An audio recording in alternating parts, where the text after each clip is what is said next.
السلام علیکم ورحمۃ اللہ وبرکاتہ۔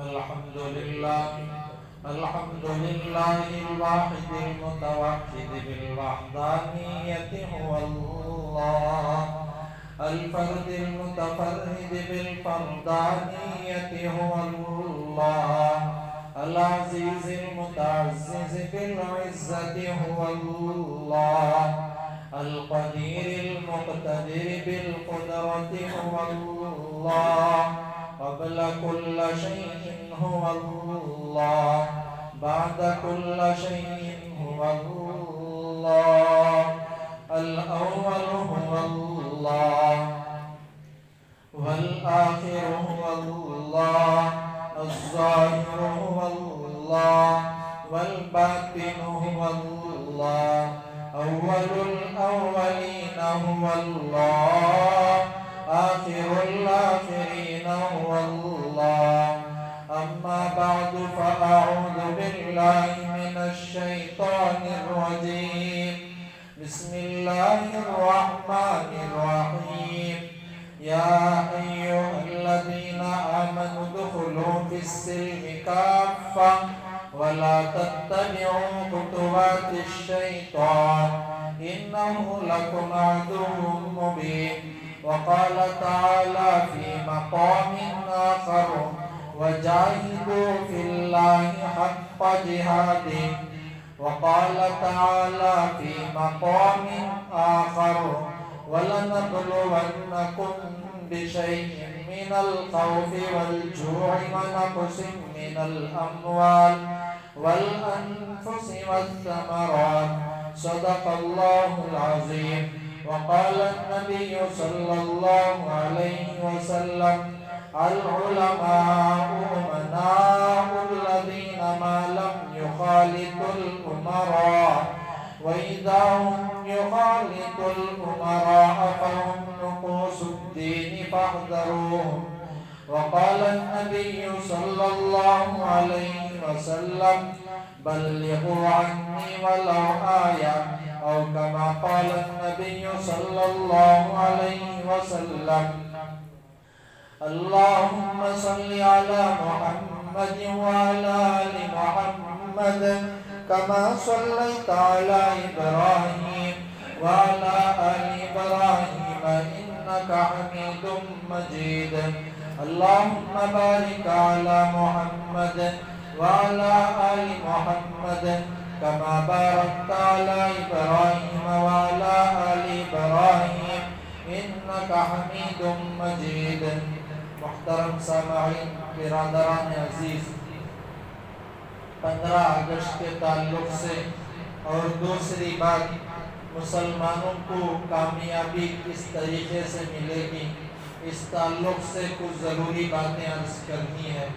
پہلی بات یہ ہے کہ مسلمان اگر کامیابی کامرانی کی منزل کو پہنچنا ہو تو بڑی بات یہ کہ اللہ کو راضی کر لیں۔ جب اللہ تبارک و تعالی راضی ہو جائیں گے، اللہ کی رضامندی حاصل ہو جائے گی، تو اللہ تبارک و تعالی دنیا میں بھی عزتیں عطا کریں گے، آخرت میں بھی عزتیں عطا کریں گے۔ دین کے پیچھے بھاگنے میں اور دین کے پیچھے چلنے میں جو کامیابی، جو کامرانی اللہ تبارک و تعالیٰ کے طرف سے ملتی ہے، وہ دنیا کے پیچھے بھاگنے سے نہیں ملتی۔ اور جب کوئی مسلمان اپنا اوڑھنا بچھونا اور اپنی زندگی کا ہر لمحہ دین کے تابع کر دیتا ہے تو اللہ تبارک و تعالیٰ مسلمان کو ایسے کامیابی عطا فرماتے ہیں۔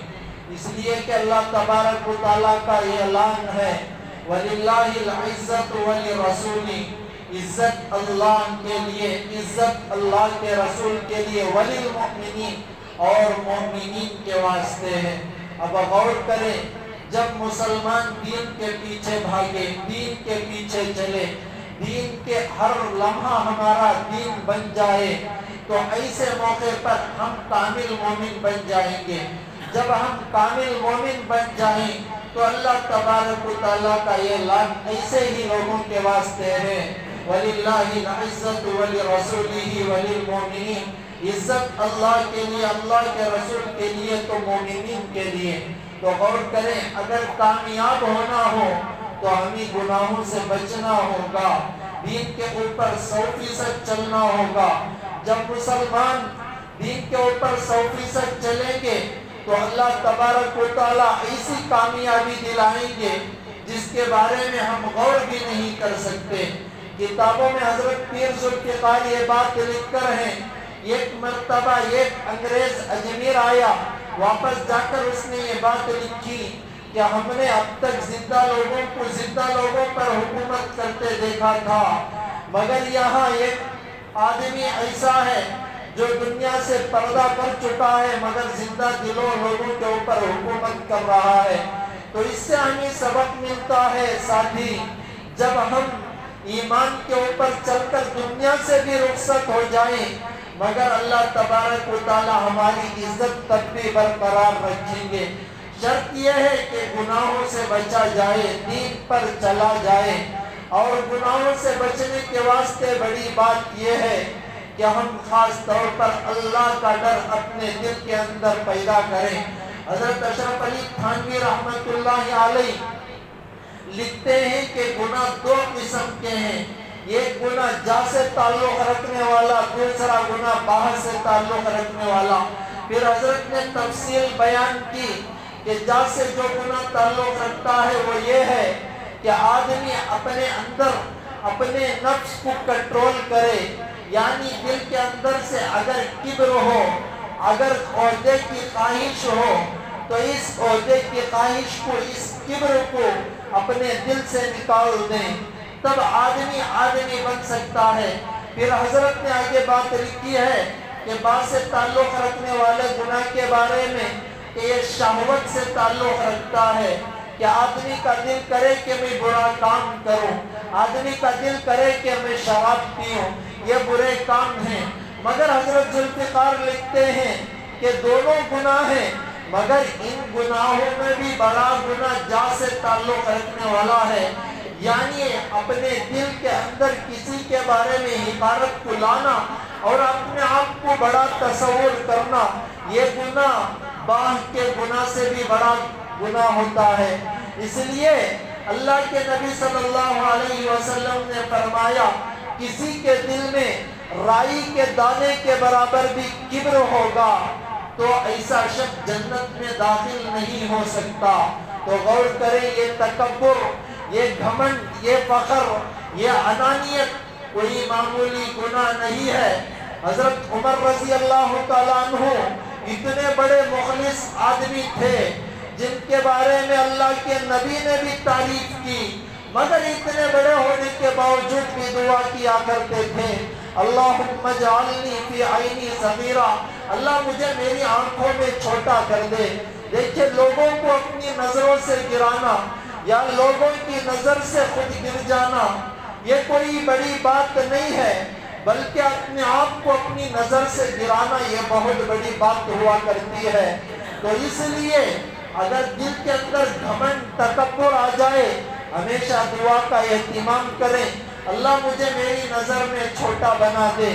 یہی چھوٹا پن آگے آپ سے دین کا کام بھی کرا سکتا ہے، یہی چھوٹا پن اللہ کو راضی کرا سکتا ہے، یہی چھوٹا پن نبی کی رضامندی کو ہمارے ساتھ شامل حال کر سکتا ہے۔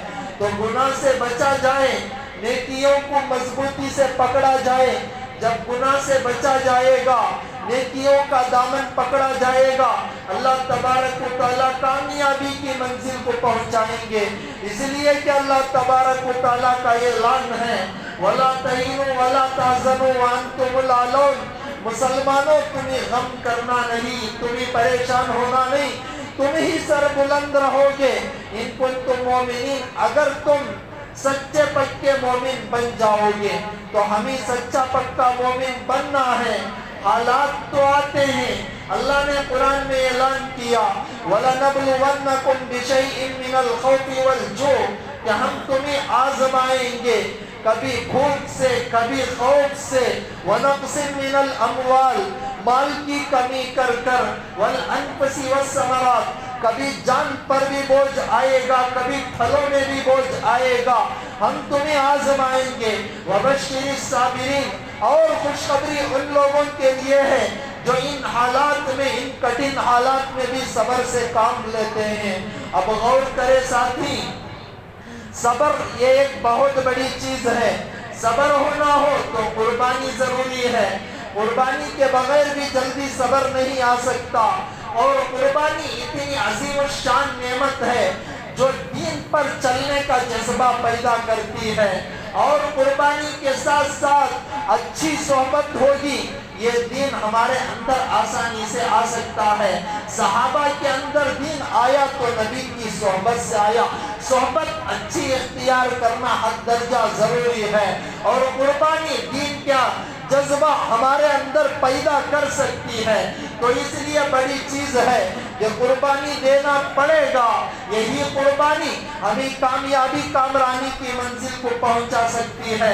15 اگست کے تعلق سے بھی مجھے بات عرض کرنی ہے کہ آج ہمارے ہندوستان کے اندر ہم مسلمان جتنے بڑے بڑے جلسے کر رہے ہیں، جتنے بڑے بڑے مدارس اس وقت ہیں، جتنے بڑے بڑے دین کے کام کر رہے ہیں، انہی ہمارے اسلاف، انہی ہمارے اکابرین کی قربانی کا نتیجہ ہے۔ ہمارے اکابرین کی قربانیاں نہ ہوتی، آج ہمیں اتنے بڑے مدارس دیکھنے کا موقع بھی نہ ملتا تھا، اور اتنا سر اٹھا کر زندگی کرنے کا موقع بھی ہمیں نہیں مل سکتا تھا۔ یہی ہمارے اکابرین کی قربانیاں آج ہمیں سکون کی نیند سلا رہی ہیں۔ ہمارے اکابرین نے کوئی معمولی قربانی نہیں دی۔ آج ہمارے اکابرین کی تاریخ کو بھلانے کی ناپاک سازشیں، ناپاک کوششیں ہو رہی ہیں۔ ہمارے اکابرین کا مقصد یہ تھا کہ ہندوستان اس وقت غلامی کی جکڑ میں باندھتا ہوا نظر آ رہا تھا، تو ہمارے اکابرین نے دور اندیشی سے پہچان لیا کہ اگر ہم قربانی نہیں دیں گے تو آئندہ آنے والی نسل کے ایمان خطرے میں ہو سکتے ہیں، تو اس لیے قربانی دی۔ حضرت شاہ عبدالعزیز رحمت اللہ علیہ 1772 میں اعلان فرمایا کہ اب میں مسلمانوں کو کہتا ہوں کہ انگریز کے خلاف اس وقت جہاد ضروری ہو چکا ہے۔ وجہ کیا تھی کہ دور سے بھانپ لیا کہ اگر ہم قربانیاں نہیں دیں گے آئندہ نسل کا ایمان بھی خطرے میں پڑ سکتا ہے۔ پھر حضرت شاہ عبدالعزیز کے بارے میں تحریری شکل میں یہ باتیں لکھ کر ہیں کہ جب فتویٰ دیا گیا، بڑے کٹھن حالات حضرت کے ساتھ آئے، حضرت کو زہر دیا گیا۔ اس زہر کے نتیجے میں کتابوں میں لکھ کر ہے کہ حضرت کی آنکھوں کی بینائی چلی گئی تھی۔ حضرت کے بارے میں لکھ کر ہے کہ حضرت کے جسم پر داغ پڑنا شروع ہو گئے تھے، مگر اس کے باوجود بھی حضرت نے اتنی بڑی قربانی دی جس قربانی کو ہم سن بھی نہیں سکتے کہ حضرت رحمت اللہ علیہ نے بڑی قربانی دی۔ اس کے بعد اسی فتوے کا نتیجہ تھا کہ حضرت سلطان ٹیپو میدان میں آئے، بڑی بڑی 4 جنگیں کی۔ پھر 1799 میں حضرت ٹیپو سلطان شہید نے جام شہادت کو نوش کیا۔ حضرت ٹیپو سلطان اتنے بڑے اللہ والے تھے، حسین احمد مدنی کے مکتوبات بتاتے ہیں کہ جب تک ہندوستان اور اس کے علاوہ جتنے ایشیا کے ممالک تھے تقسیم نہیں ہوئے تھے، اور اس وقت ہندوستان کے اندر حضرت ٹیپو سلطان زندہ تھے، جہاد کرتے تھے، اللہ کی عبادت کرتے تھے۔ حسین احمد مدنی لکھتے ہیں کہ یہ 7 ممالک مل کر جو ایشیا بنتے ہیں، ان 7 ممالک کے اندر جب تک ٹیپو سلطان تھے اس وقت تک اتنا بڑا اللہ والا اور کوئی نہیں تھا۔ اتنے بڑے اللہ والے کی تاریخ کو بھی بھلانے دی ناپاک سازشیں ہو رہی ہیں۔ دیکھیں آگے بڑھ کر ہمارے اکابرین کا مقصد یہ تھا کہ ہندوستان سے انگریز جائے، انگریزی طریقہ جائے، اور ہندوستان کے اندر یہ پیارے ہندوستان میں انگریزی طریقہ جانے کے بعد ایمانی طریقہ رہے، مسلمان ایمانی طریقے میں زندگی گزاریں۔ یہی دراصل قربانی دینے کا مقصد تھا کہ ہندوستان جو غلامی کی زنجیروں میں جکڑتا ہوا نظر آ رہا تھا، آزادی کے پرچم میں رہ کر ہندوستان میں جتنے قومیں زندگی گزاریں، آزاد زندگی گزاریں، یہ اصل مقصد تھا۔ اب غور کریں، اس کے واسطے قربانیاں دینی پڑی، اور اس ہندوستان کی آزادی میں جو سب سے بڑی جنگ ہوئی وہ 1857 سے لے کر 1864 کے درمیان کی جنگ تھی۔ اس جنگ کے بارے میں کتابوں میں لکھ کر ہے کہ یہ جو 7 سال تھے 1857 سے لے کر 1864 کے درمیان کے، یہ ہندوستان کے بڑے المناک سال تھے، اس لیے کہ ان سالوں میں بہت بڑی قربانیاں مسلمانوں کو، غیروں کو، سب کو دینی پڑی۔ اس میں کئی ہزار علماء کو پھانسی کے پھندے پر بھی لٹکایا گیا۔ غور کریں، اس آزادی، اس جنگ میں بھی بہت ساری قربانیوں کے باوجود ناکامی ہوئی تھی۔ اب دیکھیں، یہ قربانیاں کوئی معمولی قربانیاں نہیں تھی، ایسے قربانیاں ہمارے اکابرین نے دی جن قربانیوں کو ہم پڑھتے ہیں تو ہمارے جسم کے رونگٹے کھڑے ہو جاتے ہیں۔ حضرت مولانا جعفر تھانیسری تاریخ کالا پانی میں لکھتے ہیں کہ ہمیں انگریز نے قید میں لیا، پھر دلی سے لے کر کراچی تک یا پشاور کا سفر ہمیں پیش کرنا تھا، پھر ٹرین کے ذریعے سے اس سفر پر روانہ کیا گیا، پھر پشاور سے ملتان کی طرف ہمیں بھیجنا تھا، ملتان کو بھی ہمیں پشاور سے بھیجا گیا۔ مگر حضرت جعفر تھانیسری کی تاریخ کی کتابوں میں یہ بات لکھ کر ہے کہ جب ملتان سے کالا پانی کو بھیجنے کا وقت آیا تو اس وقت ہماری حالت بہت کٹھن ہو چکی تھی۔ اس وقت صبر آزما لمحہ اتنا خطرناک تھا، انگریز نے یہ چال چلی کہ ہماری بیویوں کو، جتنے علماء کو قید کی صحبتوں میں جکڑ لیا گیا تھا، ان علماء کو ملتان میں لا کر کھڑا کیا گیا تھا۔ پھر اس کے بعد حضرت جعفر تھانیسری لکھتے ہیں کہ انگریز چال چلتے ہوئے ہماری بیویوں کو، ہماری بیٹیوں کو، ہمارے بیٹوں کو، سب کو لا کر سامنے کھڑایا۔ پھر ہمارے ہاتھوں میں، پاؤں میں زنجیریں تھیں، اور ہمارے ہاتھوں کو اور ہمارے پاؤں کو زنجیروں میں باندھنے کے بعد ہمارے رشتہ داروں کے سامنے، ہمارے بچوں کے سامنے، ہمارے بیویوں کے سامنے پیش کیا گیا، اور ہماری بیویوں سے، بچوں سے کہا گیا، ان سے کہہ دو کہ انگریز کے خلاف آواز بلند نہ کریں گے۔ اگر ان کی زبان سے یہ بات نکل گئی فوراً ہم ان کو رہا کر دیں گے، ورنہ کالا پانی ہم روانہ کر دیں گے۔ حضرت جعفر تھانیسری فرماتے ہیں یہ اتنا کٹھن لمحہ تھا جس لمحے کو بھلایا نہیں جاتا۔ سارے کے سارے، ہماری بیویاں، ہمارے بچے ہم سے عذر کرنے لگے کہ ایک مرتبہ تم اپنی زبان سے کہہ دو تاکہ ہمارے ساتھ تم آسانی کی زندگی بسر کر سکو۔ حضرت جعفر تھانیسری فرماتے ہیں کہ میرا اس وقت ایک چھوٹا سا بچہ بھی تھا، فوراً آ کر مجھے لپٹ لیا اور کہنے لگا، ابو ابو، آپ کے بغیر مجھے نیند بھی نہیں آتی، مجھ سے رہا بھی نہیں جاتا، یہ ایک مرتبہ کہہ دے تاکہ ہم اور آپ مل کر آسانی سے زندگی کر سکیں۔ ان اکابرین کی قربانی کو دیکھیں۔ جعفر تھانیسری فرماتے ہیں میں نے اپنی بیوی کو آنکھوں سے اشارہ کیا، ایک مرتبہ اس بچے کو میرے سے جدا کر دے۔ بیوی آئی، بچے کا ہاتھ پکڑا، دور لے کر چلی گئی۔ اس وقت میرے آنکھوں میں بھی آنسو آ گئے۔ پھر حضرت جعفر تھانیسری فرماتے ہیں کہ میں نے اس وقت یہ بات کہی کہ بیٹا رو نہیں، رو نہیں، اگر تیرا باپ زندہ رہا تو رہا ہو کر آئے گا، ورنہ حوض کوثر پر ہماری تمہاری ملاقات ہوگی۔ دیکھیں، یہی اکابرین کی قربانی کا نتیجہ، ہندوستان آزاد ہوا۔ یہ ہندوستان کے آزاد ہونے کے واسطے کوئی معمولی قربانی ہمارے اکابرین نے نہیں دی، بلکہ بڑی قربانیوں کا نتیجہ تھا، جس قربانی کے نتیجے میں یہ ہندوستان آزاد ہوا۔ 1857 کی جنگ کے بعد فرنگیوں نے وائسرائے برطانیہ کو بھی یہ خط لکھا کہ تھوڑے تھوڑے دن گزرنے نہیں پاتے، تھوڑے تھوڑے دن کے بعد ایک تاریخ شروع ہو جاتی ہے، آؤ سروے کرو، پھر بعد میں بتانا کہ ہم کیا چال چلیں۔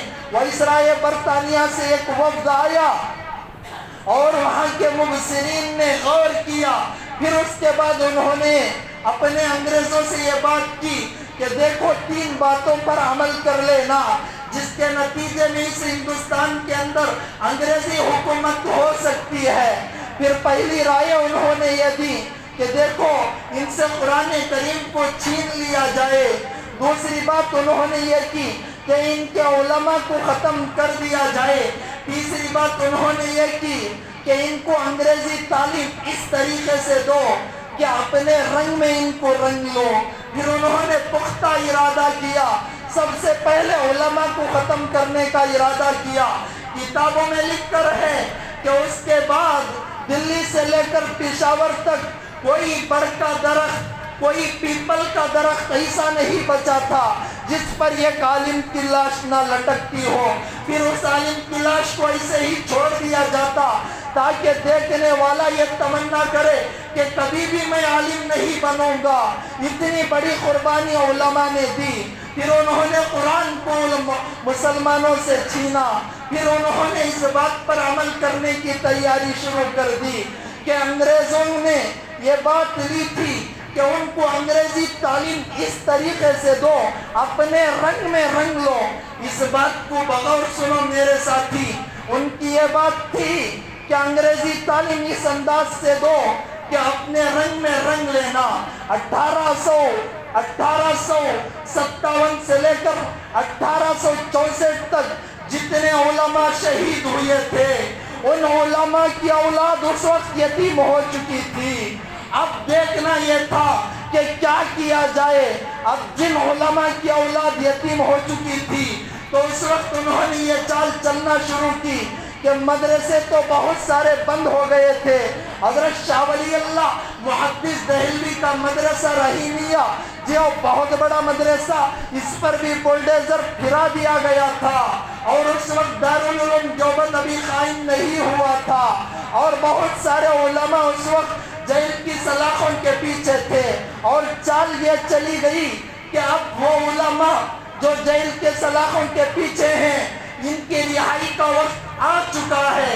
اب ہم یہ کام کریں گے کہ ایسے اسکول، ایسے ہاسٹل قائم کریں گے کہ مسلمانوں کے یتیم بچے جن کے والدین جنگ آزادی کے خاطر 1857 سے لے کر 1864 تک جو شہید ہو گئے، ان کے بچوں کو ان ہاسٹلوں میں داخل کیا جائے گا۔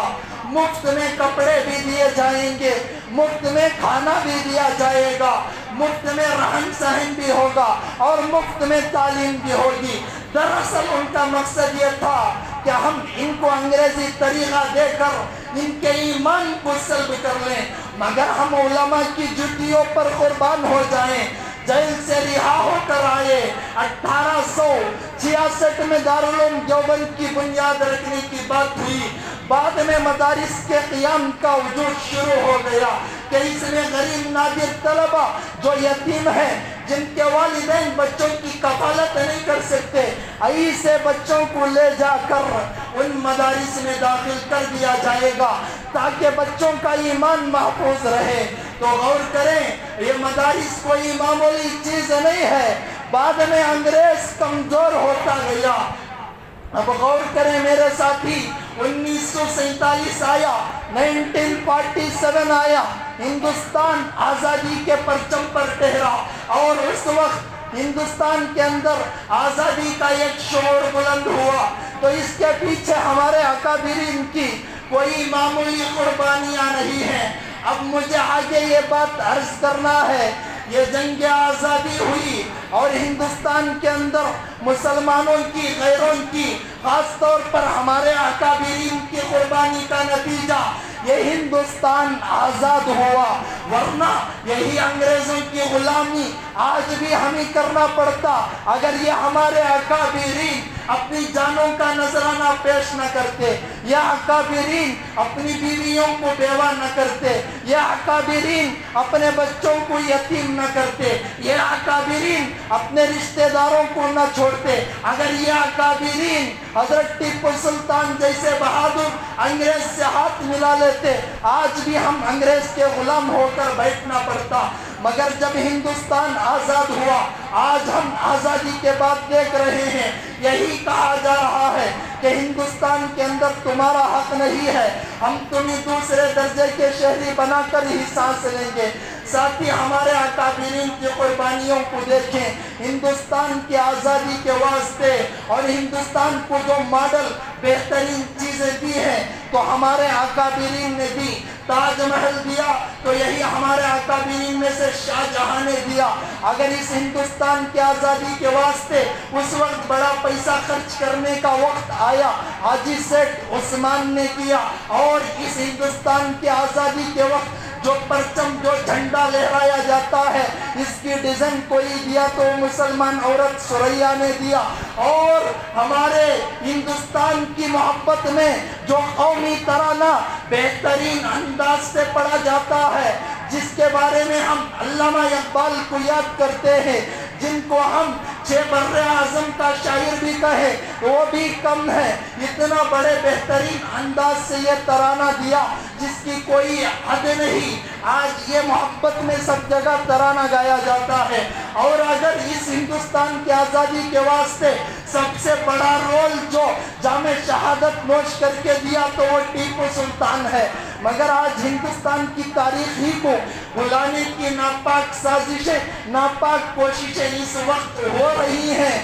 اللہ کے اوپر امید ہے کہ یہ ناپاک سازشیں ان کی ناکام ہوگی، مگر بات یہ ہے کہ ہمارے اکابرین کا مقصد یہ تھا کہ ہندوستان سے انگریز جائے، انگریزی طریقہ جائے اور ایمان باقی رہے، ہندوستان میں امن رہے اور ایمانی طریقہ مسلمانوں کے اندر رہے، مگر آج ہم دیکھ رہے ہیں کہ ان کی وہ چال شاید کامیاب ہوتی نظر آ رہی ہے کہ مسلمانوں کو اس طریقے سے انگریزی تعلیم دو، ان کو اپنی رنگ میں رنگ لو۔ آج ہمارے مسلمان بچوں کو ہم دیکھ رہے ہیں کہ انگریزی تعلیم میں اس طرح رنگے ہوئے ہیں جس کی کوئی حد نہیں، جس کی کوئی حد نہیں۔ بچہ فجر کی نماز نہیں پڑھتا، غم نہیں ہوتا۔ بچہ اگر اسکول کو نہ جائے انگریزی پڑھنے کے واسطے دل میں غم ہوتا ہے۔ اگر نماز کو نہ آئے، باپ ہاتھ پکڑ کر نہیں آتا۔ اگر اسکول کو نہ جائے، باپ نہ ہونے کی صورت میں ماں ہاتھ پکڑ کر بچے کو انگریزی تعلیم دینے کے واسطے اسکول بلا کر لے جا رہی ہے۔ آج ان کی یہ چال کامیاب ہوتی نظر آ رہی ہے، اسی وجہ سے مسلمان ناکام ہو رہے ہیں۔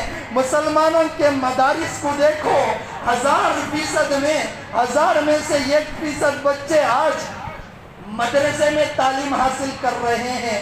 90 پر 999% بچے یہی اسکولوں کے پیچھے۔ اسکولوں کی تعلیم نہ دو یہ میں نہیں بولتا، مگر دینی تعلیم پہلے دو، یہ بات کہنی پڑتی ہے۔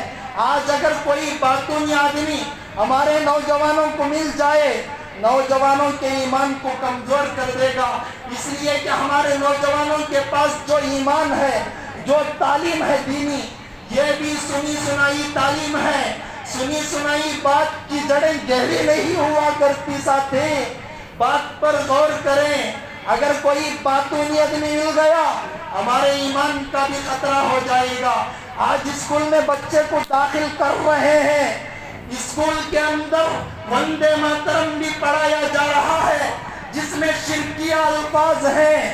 آج یہ ہندوستانی ترانہ ہوتا تو ہمیں اعتراض کا حاصل نہیں تھا۔ یہ ایک قومی بھجن ہے، بھجن کو بچوں کو مجبور کیا جا رہا ہے بھجن پڑھا جائے۔ ہمارے مسلمان کچھ نہیں کرتے۔ آج اگر وندے ماترم پڑھا جائے تو اس وقت بات کو غور سے سنیں، یہ اعتراض کا پہلو میرے اوپر نہ کھولے، اس میں شرکیہ لفظ ہیں۔ شرکیہ الفاظ اگر کوئی زبان سے نکالتا ہے تو ایمان کا خطرہ ہوتا ہے۔ آج جنا گنا منا پڑھا جائے تو اس میں کوئی بات نہیں، اس لیے کہ یہ ایک ترانہ ہے، قومی بھجن نہیں ہے۔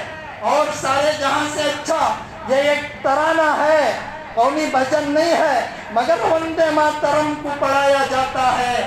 آج مسلمانوں کے بچے جو غیروں کی اسکولوں میں تعلیم حاصل کر رہے ہیں، دل میں درد بھی نہیں ہو رہا۔